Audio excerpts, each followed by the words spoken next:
प्रभु, मैं आपके चरणों की दासी हूँ, मछली के समान आपके दर्शन अमृत के खातिर प्यासी रहती हूँ।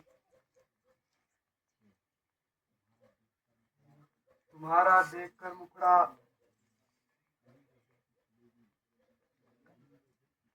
कली ये दिल की खिलेगी। तुम्हारी चरणों की सेवा से मेरा भाग्य खुलेगा। प्रिय सीता,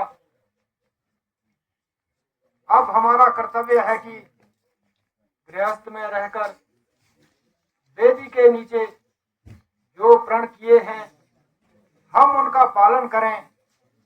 प्राणनाथ, मन वचन और कर्म से आज्ञा में रहकर आपकी सेवा करना मेरा मुख्य धर्म है।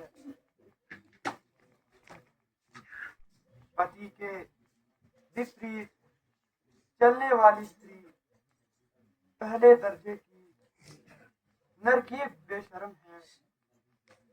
पति पूजन से ही नारी का भला जानो।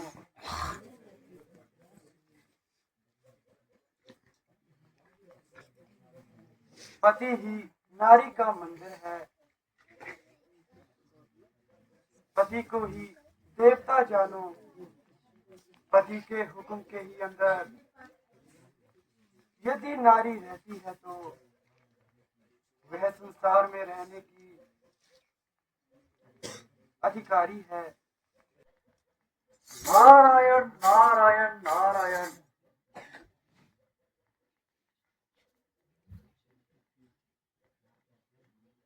जय हो, रघुकुल भूषण की जय हो,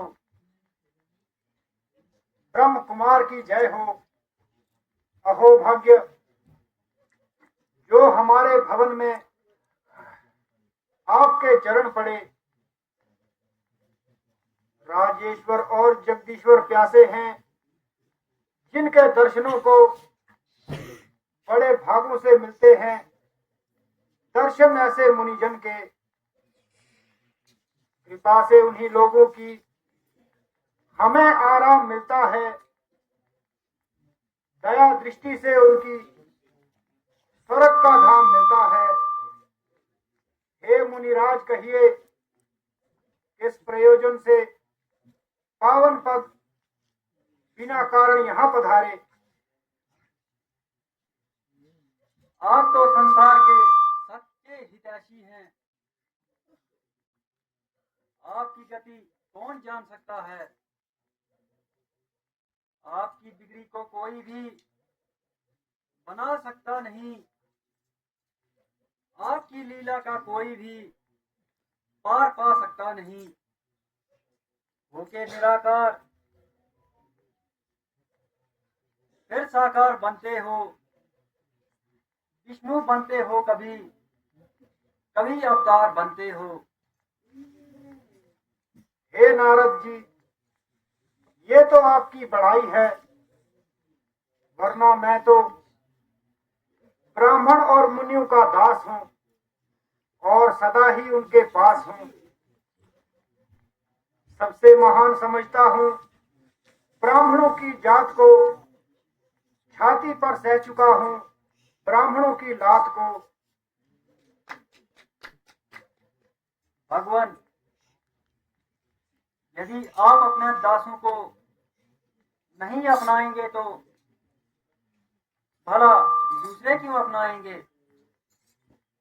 हे मुनिराज, कहिए अयोध्या में किस कारण पधारे। हमारे मन मंदिर में पावन पग किस प्रयोजन से धारे।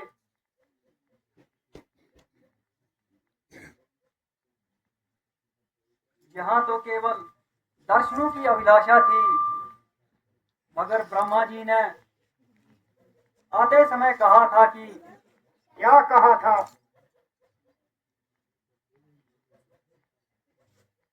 हे प्रभु, शशि पर धरती में चिरकाल तक ये भार लिया। वह कार्य अब करना है जिसकी कद अवतार लिया। असुरों का बोझ बड़ा भारी, उनका संहार करो स्वामी।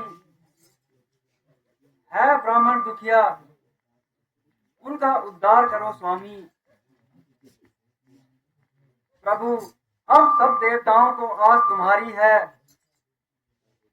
हमेशा डूबती नैया हे राम तुमने ही तारी है। ऐसा ही होगा मुनिराज।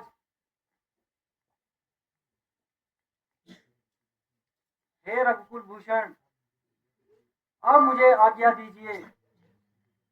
आप निश्चिंत होकर जाइए। नारायण नारायण नारायण।